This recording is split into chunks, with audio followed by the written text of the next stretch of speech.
They messing around.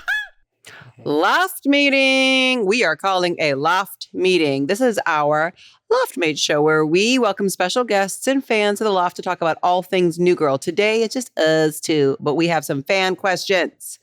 So we got a little deep in our last episode and a little vulnerable. So that's where we're going in this Loft meeting. So question number one comes from Andy from Florida. Have you had any moments as actors where you did feel some therapeutic release? What is that like? Can I answer this? Oh, yeah. Go ahead. Please. Okay. It's when I got to kick Jake Johnson in the nuts. What? Yeah. So there was a scene where I get to go in and I'm mad about whatever happened with, he did something to the Jess character. And I literally think I just marched into the bar and I just punch or kick him in the nuts. And then I think I leave. I remember it's later on in the series. And I remember that felt very cathartic. And I remember Jake seeing the look in my eyes like, oh, wow, she's really, I think she could put a little power in that punch. And they were like, she's just going to fake it. So you don't need a cup. And he's like, I would like a cup. I would like a cup. I think I need a cup. She's got some fire in her eyes. I'd like a cup. And then knowing he had a cup, I was just sort of like, I can kind of really kind of lean into this feeling for all those men that have wronged all my girls. And I got to do it in character and I got to punch him in the junk. I think that was the expression used on the show. So that's yes, Andy. What about you, Lamorne? First of all, Hannah, I just want to say that is aggressive on your part. That is I didn't write it. Disturbing. I was just doing my job. Well, it's disturbing that you felt great about it and that you took it out on our lovely, beloved Jake Johnson, which is why he ended up having twins afterwards. Sweet junk. He split his testicles in two. Or into three, I should say. So for me, I would say anytime I get to play basketball, on this show in particular, we have some basketball-related scenes. Basketball is my comfort place. It is where I feel the most just relaxed. A vacation for me is literally just shooting around, like at a gym with non-competitive people. So when you're on the set, it's clearly non-competitive.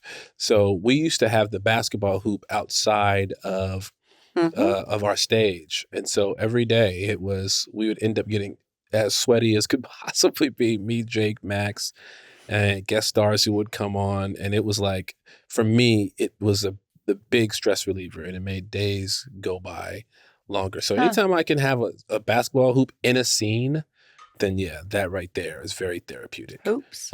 Thank you, Andy from Florida. All right, question 2. Emma from Iowa. If you could play out a moment from your real life on screen, what moment would you choose? A real moment. Oh man, that's tough because as an actor, you get to do a lot of cool stuff. Cool stuff. I feel like this show always kind of was like New Girl. A lot of it was a lot of art imitating life. They pulled a lot from our lives. And we were all kind of in that same stage of life where we were, you're no longer living with your parents, in a fully domestic, well, at least you and I, we were not married, kids or anything. So it was very similar to what was happening in the show. And so there was so many things that felt so close to home, these weird moments with roommates or friends or dating that just made it into the show. Weirdly, I think you get to see a bunch of them here on the show when you rewatch it. But I'm trying to think of anything cool that's happened where I was like, I'd like to do that again. For me, there was a movie that I'd done where I played this really smart guy, like a tech genius, really like the best in the world. And I ended up becoming super rich at the end of the movie. And I'm like dressed all fancy. I got on a nice suit. I got on jewelry and I'm in this truck filled with cash and gold and all this stuff like that. And that is something I want to do that in real life. I want to see what it's like to own a private jet and just bricks and bricks of gold. The question's the opposite. Oh, I thought it said if you could play out a moment from your real life on screen. Oh, I thought it was the reverse. Just like, listen. I thought it was the reverse. I thought it was if you By could the way, play. I like your version though too. Look, Emma, I love your question, but I like Lamorne's if you could play for your interpretation a lot too. Oh my! That was a twofer, really. Well, you got the answer you got because my real if I can play it on screen, no, because I already did it. I already did it. Okay. But okay, let's move on to Eric from Wisconsin. No. Holy smokes, hysterical. Okay, Eric from Wisconsin. In episode 213, Zoe plays a pretty convincing Elvis. Oh, this is like a wheelhouse question for you, bruh. If you had to impersonate a famous singer, who would you choose and what song would you sing? Okay, I know my answer. You do yours. You know, mine would You can almost do anybody. You are like a really good parrot. And you're a good singer in your own right, and you're a good parrot. Yeah. Well, thank you. Thank you very much. I would probably say. So this is, I feel like, easy street for you. I would say this one is different. This one is interesting. I would like to play out. I would like to sing "Quando, Quando, Quando" by Engelbert Humperdinck,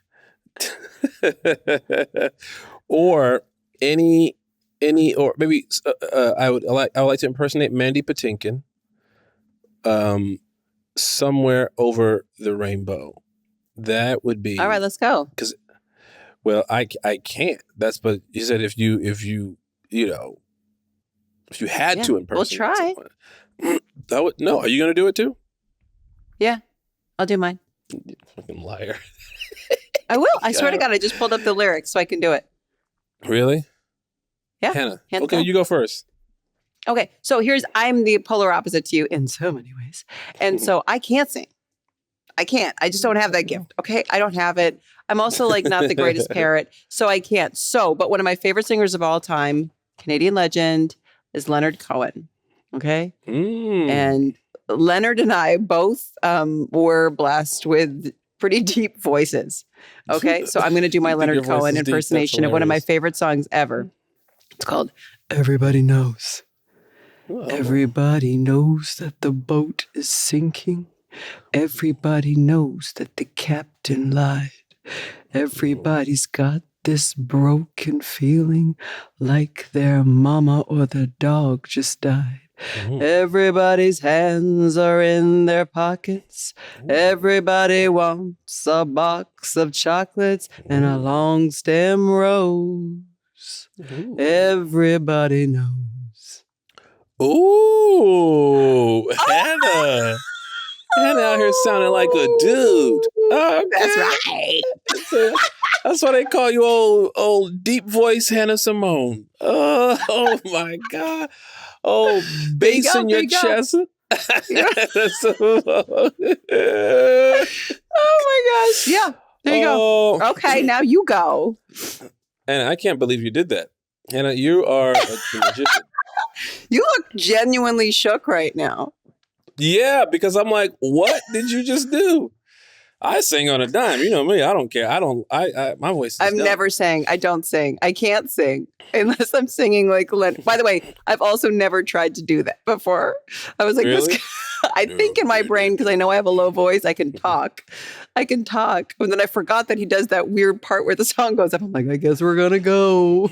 I've never heard that song. That was my first time hearing that song. What? Too. Oh, it's dark. The whole thing. Like if you hear the first verse, I'll just say it just so you know. This song is crazy. Everybody knows the dice are loaded. Everybody knows with their fingers, or everybody rolls with their fingers crossed. Everyone knows that the war is over. Everybody knows that the good guys lost. Everyone knows the fight is fixed. The poor stay poor and the rich get rich. That's how it goes. Everybody knows. This man told the truth. Damn, he was a poet, but he couldn't truly sing. But he wrote all these incredible books of poetry, and then he just delivered it like how I just kind of delivered it, and it's so powerful. But the things he says when you listen, you're like, damn, you ain't lying. That man, that's coming from Canada too. I thought Canada was all peaches and cream. That man talking about dark life. All right, so Mandy Patinkin, Somewhere Over the Rainbow. You better go. You better try. I can't do Mandy Patinkin Somewhere with a Rainbow. I got to do a different one. Mandy Patinkin is one of the greatest singers of all time. And my voice doesn't do that. So is Leonard Cohen, by the way. Like, he's on like every Hall of Fame situation ever. You got to try. Let me see where Let me see where the lyrics are for Somewhere Over the Rainbow. Is this Somewhere Over the Rainbow? Yeah, it is. That's the song, right? Yeah. Hell no, I ain't singing that shit. You, by the way, called me out being like, you're never going to do it. You're never going to even try to do it. And now, look. Eric from Wisconsin, you had us reversing our roles here because usually it's Lamorne singing and me being like, nope. I'm going to do Engelbert Humperdinck instead. Okay. Do Engelbert. Let's go. Tell me, when will you be mine? Wait, have you heard the song? Tell me quando we can share our love divine. Please don't make me wait again. When will you say yes to me? Da-da-da-da. Tell me quando you mean happiness to me. Oh, and darling, tell me when. Wow. Every moment's a day. Every day seems a lifetime. Let me show you the way to a joy beyond compare. I'm going to the Hollywood Bowl to see you. Wait a moment more. Are you joking right now? Why are you acting, bro? Get that record deal. Somebody sent this to the people that do the thing, bro. Come on, that's Lamorne Morris. Oh man, I gotta. Once I get warmed up, let me warm up, and then I'm gonna come back and drop the Engelbert album. Then I'll give you the Mandy Patinkin. Can I do the Leonard Cohen intro to the album? What is it for you? Death all around, death. Damn, man. That's right. That's what it's going to be. Well, this was a fun little loft meeting we called. Come on now. Yes, if you love the merch that we are wearing, head to themessaroundpod.com. We do limited drops. We do early access. So get on that newsletter. And you can follow us at The Mess Around Pod on IG. If you have a question and you want to leave us a voicemail, email us at themessaroundpod@gmail.com. Thanks for hanging with us, Rumi. All right, everybody, that is the show. Join us Tuesday to recap another great episode of New Girl. Whoop, whoop.